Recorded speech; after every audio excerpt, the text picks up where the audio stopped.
करते हैं एक्सरसाइज 10.5 से क्वेश्चन नंबर 9। तो क्वेश्चन नंबर 9 के अंदर कह रहे हैं कि two circles intersect at 2 points B and C through B two line segment ABD and PBQ are drawn to intersect the circles at AD and PQ respectively.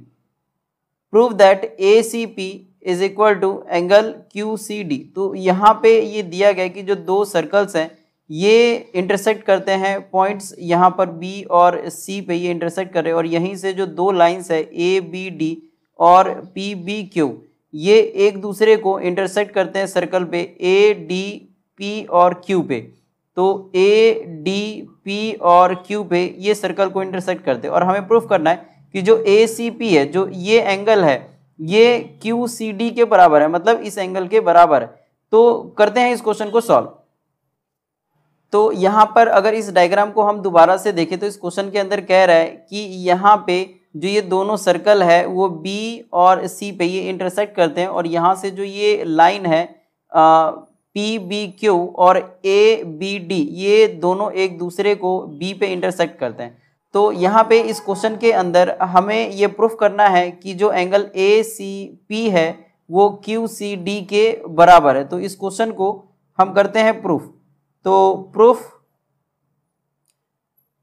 हम जानते हैं कि angle in the same segment जो होता है वो equal होता है। तो अगर हम इस AP से देखें, अगर AP को अगर हम कॉर्ड बना ले और इस लाइन को हम रे समझे तो A से जो ये रे है वो स्टार्ट होता है और ये जो सर्कल है इसकी बाउंड्री को टच करके मतलब रिफ्लेक्ट होके ये P पे आता है, मतलब A पे स्टार्ट होता है, फिर बाउंड्री को टच किया, फिर P पे चले गया। और इसी तरीके से अगर A से दूसरी लाइन को देखें तो वो B पे इस सर्कल को मतलब इसके बाउंड्री को, इस सर्कल के बाउंड्री को टच करता है और वापस से P पे जाता है।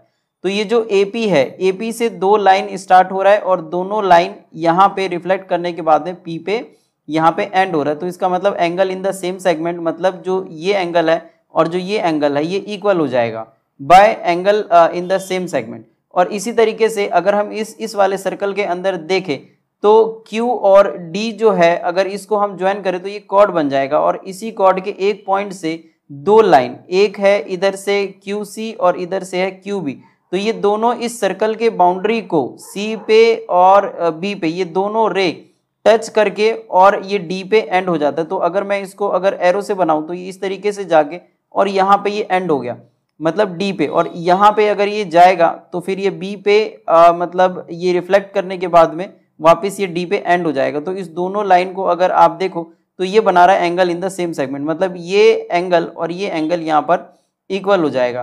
तो यही बात हमें इस सॉल्यूशन के अंदर पहले लिख लेना है कि we know that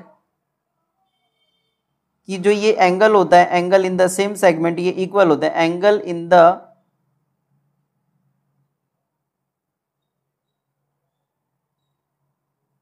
same segment are equal. Therefore जो अगर मैं इसका यहाँ पे अगर नाम दे दूं तो ये है एंगल 1, ये है 2 और इधर है 3 और इधर है 4। तो जो एंगल 1 होगा ये एंगल 2 के बराबर होगा angle in the same segment से, और इसको हम मान लेते हैं कि ये इक्वेशन 1 है। और इसी तरीके से ऑल्सो सेम रीजन से angle in the same segment से जो एंगल 3 है ये हो जाएगा एंगल 4 के बराबर, और इसको मान लेते हैं कि ये हमारा इक्वेशन 2 है।